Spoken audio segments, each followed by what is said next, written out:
Hi guys, it's Saturday. It's a top 20 list today, and Christmas came and went, and we are nearing the end of the year, almost 2020 here. Hope everyone's ready for a new decade, 2020s. Today I'm talking about my favorite fragrances for winter, $125 and over in the niche and luxury category of fragrances.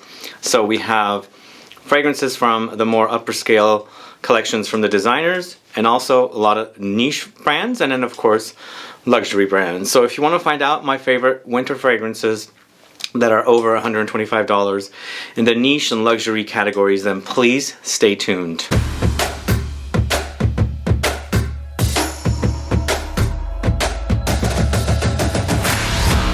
Thanks so much for tuning in. This is Sebastian with Smelling Great Fragrance Reviews. If this is your first time tuning into my channel and you love watching fragrance reviews and still haven't subscribed to the channel, please click the subscribe button below and also click the bell so you'll be notified for future videos and giveaways.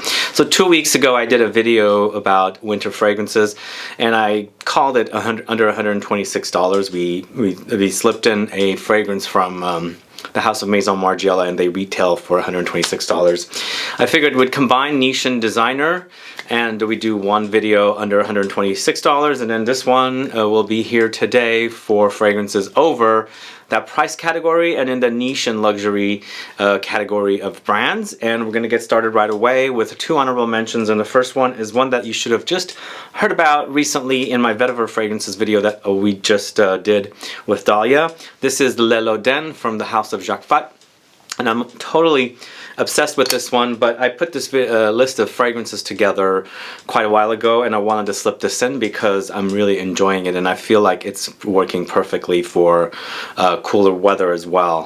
Typically I like to wear Vetiver in more muggy, rainy kind of weather rather than not being extremely cold and rainy. But this one is actually, since it's got this intensity and this pungency of the Vetiver, that it kind of like lingers on and works great in the cold. So anyway, Le LODEN from the House of JACQUES. It's awesome fragrance, and this one utilizes notes of Vetiver, juniper berry. There's some tobacco in there, there's patchouli and ginger, so it's a great combo of notes. So that's one honorable mention. Another honorable mention would be sadly a kind of a more difficult fragrance to buy, but if you're ever in London, go to the Harrods and check this one out. This is from the House of Robert Piguet, and it's KNIGHTSBRIDGE, and this is absolutely delicious. To me, it reminds me of a little bit of like Ambre Narguilé or Wajan, but with rose thrown in. So just think of that fragrance with that spiciness and the woodiness and kind of gourmand qualities with rose thrown in. It has a pretty prominent rose note. It's got lots of Orris butter, which is from the iris, leather in here, tonka beans, of course, nutmeg and sandalwood. It's absolutely delicious, and this is perfect for winter. I feel like it's going to be great, and I've been wearing it a few days here and there and absolutely love it. So this is KNIGHTSBRIDGE from the House of Robert Piguet, and here we go with the list. It's number 20, and it's from the House of Mugler, and their higher price category. This is one that I just recently discovered called CHYPRISSIME, focusing on the style of chypre fragrances in a Mugler kind of a offering. And I'm obsessed with this fragrance. It's got patchouli, it's got Oakmoss, Bergamot, Pear, and orange. That patchouli is hands down to die for here. And the Oakmoss also, I'm assuming it's synthetic Oakmoss or maybe like light quantities of Oakmoss, but you get a big dose of Oakmoss in here, perfectly balanced with patchouli. So lots of patchouli, lots of Oakmoss, and those are two notes that are prominent in chypre fragrances. And this is, like I said, a recent discovery for me. Even though it's a half full bottle, I picked it up from someone.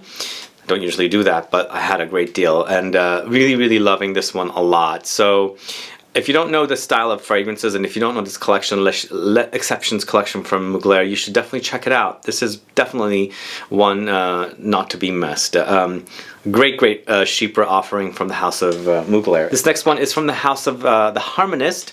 This is Golden Wood, this one right here. Now this one is a very unique woody fragrance for me. So it's got tonka beans, lots of oak, and there's some citruses from Mandarin. And then they throw in barley in here and birchwood.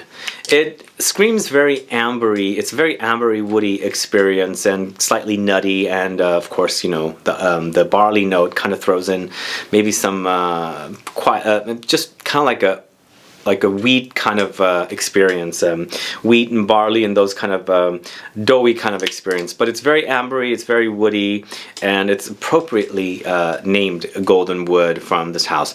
Now this is a very underrated niche house. If you don't know the Harmonist, definitely check out some of the videos I've done of this house. I've done a tour of their perfume shop in LA area, and definitely worth checking out. If you don't know the house, check out their fragrances. If you're going to the LA area, and if you can, visit their store because it's a really beautiful store. At number 18, it's the House of INITIO, and this is Oud for Greatness. I added this in here because I really like this in the cold weather. So yes, it does hint at Baccarat Rouge, but for me this one is more about saffron and nutmeg, the two together, with a little bit of oud. I don't get a lot of the oud. I feel like even though it's called Oud for Greatness, I feel like it's more about the saffron, which has very, very leathery undertones, and then the spiciness in here with the nutmeg adds a really nice contrast with that leathery saffron. It gives it a little more warmth to it. And then the oud, it's in there, but I feel like this oud is not your like typical oud.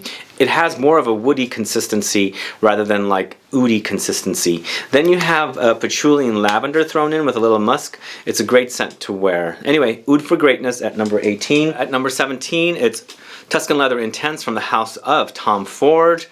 And I really have fallen gaga over this one, over the original Tuscan Leather. Even though I love ombre leather, don't get me wrong, but this one actually is more of my go-to for Tuscan Leather rather than the original Tuscan Leather lately. I do enjoy Tuscan Leather, I do enjoy ombre leather. This one has that twist of Davana thrown in, and it goes into a greener direction, slightly licorice anise kind of a direction, and that Davana just does it for me. It's quite nice. It's called Tuscan Leather Intense. I don't get a lot of intensity from it. In fact, I find it to be a little lighter than the original Tuscan Leather. Just the intensity is not there for me. I don't know why. But as far as the smell goes, it smells awesome. I think really, really lovely smell. It's leather, it's suede, it's animalic notes, which I don't pick up too much of the animalic notes. It's there. Then you have the Davana that I really, really love in here. Some woody notes thrown in, and that signature raspberry that's complementing the leather here. What a great concoction. Really, really nice. The Davana adds a slight bit of booziness to it as well, because, you know, I feel like Davana and absinthe kind of go hand in hand. They're from the same family of notes, and Davana just adds like a slight bit of green boozy quality to the fragrance, which I really, really enjoy. So that is Tom Ford Tuscan Leather Intense. Going to the House of Parfums de Marly next. It is LAYTON Exclusive. This one right here. This one is a great take on the original LAYTON. I really love LAYTON, but this one adds some intense uniqueness to it. According to the Parfums de Marly website, there are no notes of coffee added to the notes, but a lot of people pick up coffee. According to Parfums de Marly, there's no mention of animalic notes of civet. A lot of people pick up civet. I don't pick up civet. I do pick up coffee myself. But according to their notes, again, it's Gaiac wood, there's cinnamon, definitely pick up the warm spiciness of the cinnamon. I also pick up a little bit of like apple-like qualities in here. And then of course there's geranium, cypriol, and bergamot. So this one is a quite lovely take on the original. It's perfect for winter. It's intense, and lasts quite a bit of long time. So I find it to be perfect to wear in the wintertime. At number 15 is a fragrance I reviewed last year from the house of Atelier des Ors, and this is L'Armée du Desert. Now this one, what is this one all about? If you're curious about this house and this fragrance, go check out my review. But this is a very golden take on incense for me. The coloring of the bottles, obviously, as you can see, are perfectly what I get from the smell, golden. And the reason is, even though you have incense in here and this really prominent woody note of cypress, there's lots of benzoin. In fact, I should have probably featured this in my benzoin video. I feel like this one is really nicely contrasting with that smoky incense and the beautiful golden benzoin note. I probably should have featured that in there, but it's not all about benzoin. It's more about the cypress and the incense. Then there's a little bit of Gaiac wood, which gives it a slight bit of a creamy, milky quality to the woody touches in here. Some more woody notes and some amber touches. and you get a very golden fragrance. I get a very golden experience, and it's a beautiful, beautiful scent, fragrance to wear in the winter time. If you like an incensey and resinous, balsamic, definitely check out Atelier des Ors Larmes du Desert. Number 14, going to the house of Tiziana Terenzi. It's Dionisio 2019 edition. Here we have a very woody, salty vanilla experience. When I say salty, you get a lot of saltiness from a prominent ambergris note in here, and it's a kind of almost like a savory vanilla, but not quite. It's still sweet, don't get me wrong here, but lots of vanilla here, very musky. The ambergris is also salty, as I said, a bit woody as well. There's oud in here and a little bit of floral touches from jasmine and lily of the valley, but it's mostly about a salty, sweet. Just imagine like caramel, you know, salted caramel. I get that kind of a feeling with the vanilla with this one. A little bit salty, a little bit woody, and a little bit dry vanilla with musk and ambergris and oud. A great scent. If you like vanilla, definitely check this out. At number 13, going to the house of Guerlain in its Bois Mystérieux, this one right here. I've spoken a lot about this one, and I have a review of this one on the channel with Ashley. If you're curious to catch it, definitely go catch it. This is a very, very pungent, intense fragrance with lots of spices and aromatic type notes and resins and balsamic qualities. So there's a lot of myrrh in here and a lot of leather, lots of bay leaves, cedarwood, patchouli, cumin, all thrown into a beautiful and very, very pungent, spicy, aromatic concoction. I feel like it might be more appropriate for fall, but it does have this like beefy intensity to the fragrance, and that's why I threw it in the mix of for the winter. But I feel like this kind of fragrance is more fall, the smell wise to me, just the dryness of it. I find more of a intense woody fragrances and more sweeter ambery kind of fragrances appropriate for winter for me. But then again, this one is just awesome fragrance. Just be warned, it is animalic. There's some dirty touches in there, sexy, musky touches, but a really, really solid release from the house of Guerlain. Number 12, the house of Montal. It's Ristretto Intense Cafe. This is a godsend because I'm such a fan of the original Intense Cafe, and here we have a more coffee concoction rather than a milky rose latte concoction. We have a lot of coffee here, we have rose, we have vanilla, caramel, musk, and amber, and just think of the original Intense Cafe more intensified with a darker coffee note. You still have the milky quality, you still have the rose, but just that coffee is just more ristretto, like it's a more concentrated espresso pull of a dark black espresso thrown in. Very, very good release. Awesome release. I love wearing this one, and it's very, very cozy and comforting, even though it's got that, you know, caffeine boost of the coffee in here. This next one is from the house of Maître Parfumé Gantier, one of the best ambers in the world. It's Ambre Presso, this one right here. And this one is a very resinous and balsamic and amber. It's intense, it's long lasting, it's beast mode, all of that good stuff come to mind with this one. And with this one you've got amber, you've got vanilla, it's very vanillic, you've got myrrh, you've got balsams in here, Tolu balsam, Peru balsam, you've got some aromatic notes of lavender and some spices like nutmeg and things like that. Very, very spicy and intense concoction, long lasting as I said, and it's a gorgeous amber. One of the best. If you love ambers and you've never checked out Ambre Presso, you must check it out. Now going to the top 10, at number 10 it's Frederic Malle's Musc Ravageur, and Musc Ravageur, you just saw my video comparing this to Labdanum 18 from the house of Le Labo. I find them similar, but this one is the more cozy, more intense version of the other fragrance, Labdanum 18, and this one I find to be more winter appropriate, whereas Labdanum 18 I find more of a fall appropriate fragrance. I like both of them, don't get me wrong, but if I want something more cozy, comforting in the winter time, this is the one I would pull for. Sadly, this is the only Frederic Malle I have in here. I still love Portrait of a Lady, but I decided to just put one from each brand, and I had to go with this one because I've done it with Portrait of a Lady, overdone it. I love it, don't get me wrong, but I'm really favoring Musc Ravageur lately. Anyway, this one's all about vanilla. You've got musk, you've got cinnamon, cloves, tonka, amber, lavender, and this one was recently featured in my warm spicy fragrances video as well. I just find it very, very cozy and comforting. Very spicy, the holidays come to mind. It's winter after all. 9, going to the house of by Kilian, it's Love, Don't Be Shy, this one right here. Now this one was recently featured in my top 5 Kilian fragrances video, and out of all of those fragrances I find this one to be the most intense, followed by Black Phantom.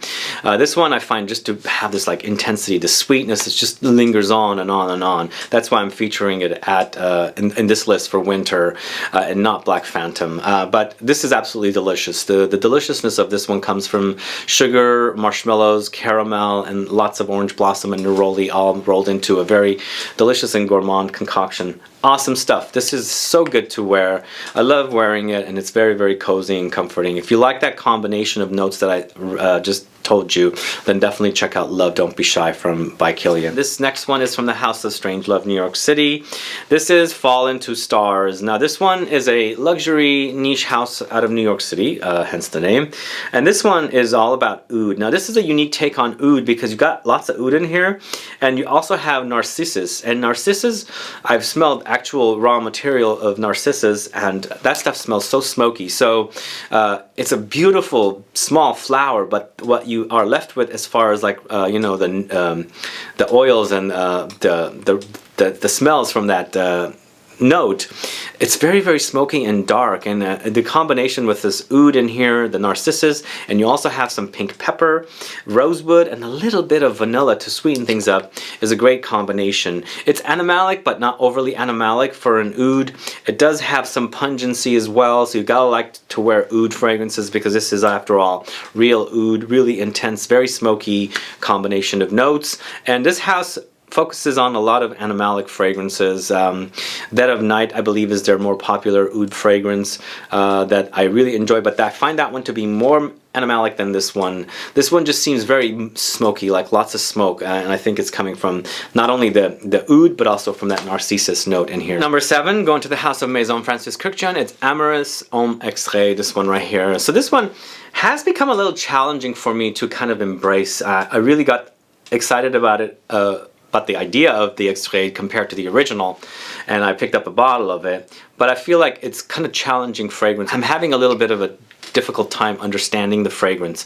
Perhaps it's the note of amorous that I'm not too familiar with, because I usually like to smell the items in nature, which is amorous here, to kind of like get an idea of how a fragrance smells. So maybe it's not, I'm not understanding amorous, but I'm really enjoying the way it smells. I feel like it's just a more amplified version of the original, and the amorous note has been really, really intensified along with the tonka beans. And then there's lots of cinnamon in here. There's saffron with that leathery kind of accord touch that it creates.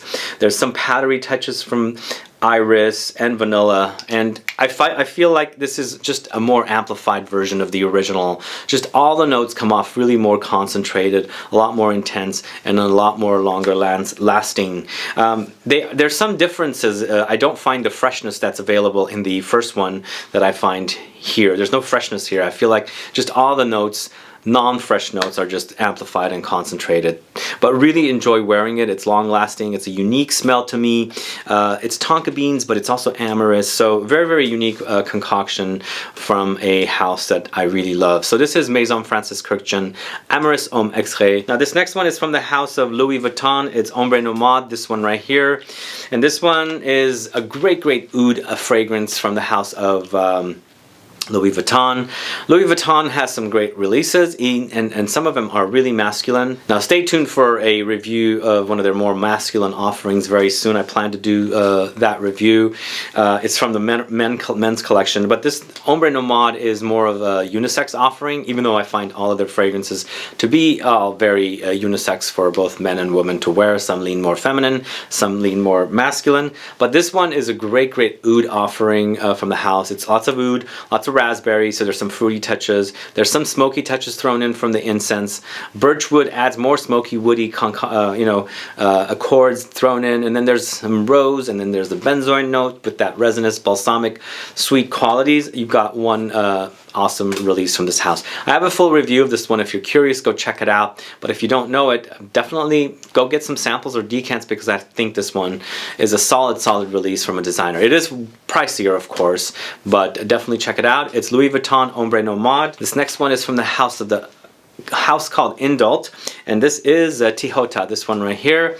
Now, if you guys don't know Tihota, you should definitely check it out. I find it to be like the most authentic vanilla. Like, there's Spirituous Double Vanille, who has that very boozy kind of cooking vanilla smell. Well, this one here, nothing but vanilla. It's just all vanilla. Very gooey, very sweet. Although not as sweet as something like Love, but still very sweet. And there's that musky undertone in here. You got a very, very cozy, comforting fragrance. This one is created by Francis Kurkdjian. I think he created this fragrance before he launched the brand, but a solid, solid release from this house, and of course, as a perfumer, Francis Kurkdjian. If you don't know Tehota, you should definitely check it out. The fragrances are definitely sold at Lucky Scent, and go get some samples to test out the fragrances. But if you like vanilla, you must know Indult's Tehota. At number 4, going to the house of Diptyque, and this is Benjoin Bohème, recently featured in my benzoin fragrances video. This is one of the best benzoin fragrances ever. It smells delicious. Lots of benzoin here. You've got some patchouli, sandalwood, styrax, angelica. Just a very, very sexy concoction. So, so good. I find it to be appropriate for winter. It's long lasting.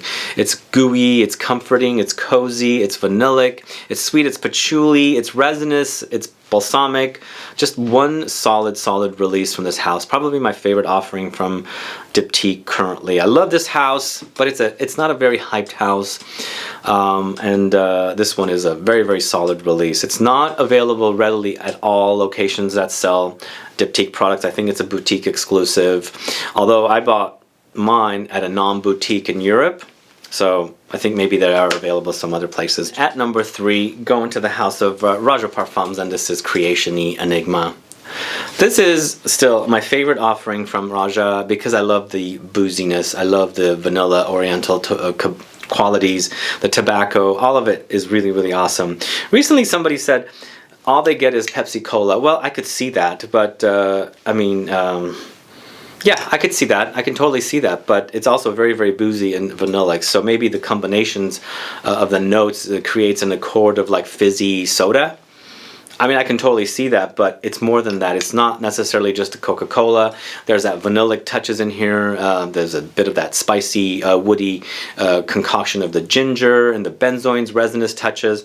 So I feel like it's a luxury Pepsi Cola, if you are going to say it's Pepsi Cola, because there's so much going on in here with various notes. It's the Pepsi Cola, plus you throw in some zinginess from ginger, some balsamic qualities from the benzoin. But either way, it's a really, really awesome release. I love this one, and I love wearing it in the winter time. It smells great. 2 more left. At number 2, going to the house of Nishané, it's Ani. So good, right? This is so good. Absolutely delicious. This one is a really, really delicious vanillic fragrance.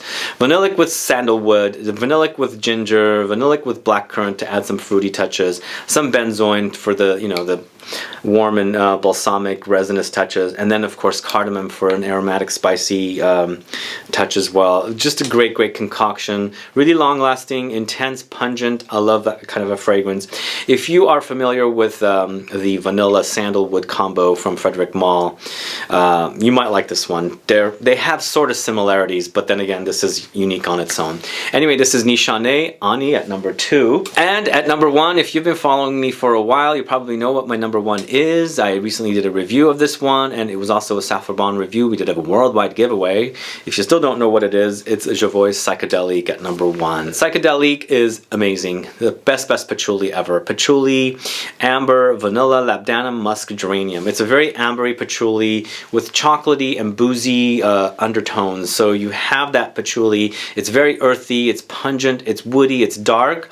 And then you have this like milk, not milk, but dark chocolate qualities, boozy qualities, and then the vanillic ambery qualities as well. Just an awesome release. Very, very long lasting, very, very appropriate for winter, cold weather. It's the kind of fragrance you would wear so that you would have a fragrance on you after a long day of, you know, doing outings, perhaps shopping outside in the cold, or just doing all kinds of things. So if you like patchouli, the idea of patchouli, definitely check out Psychedelique from the house of JACQUES. And that is at number 1, guys. Anyway, that's my list, guys. This is my top 20 list of winter fragrances in the niche and luxury category. What are your thoughts about these fragrances? Are you a fan of these fragrances? Do you have them?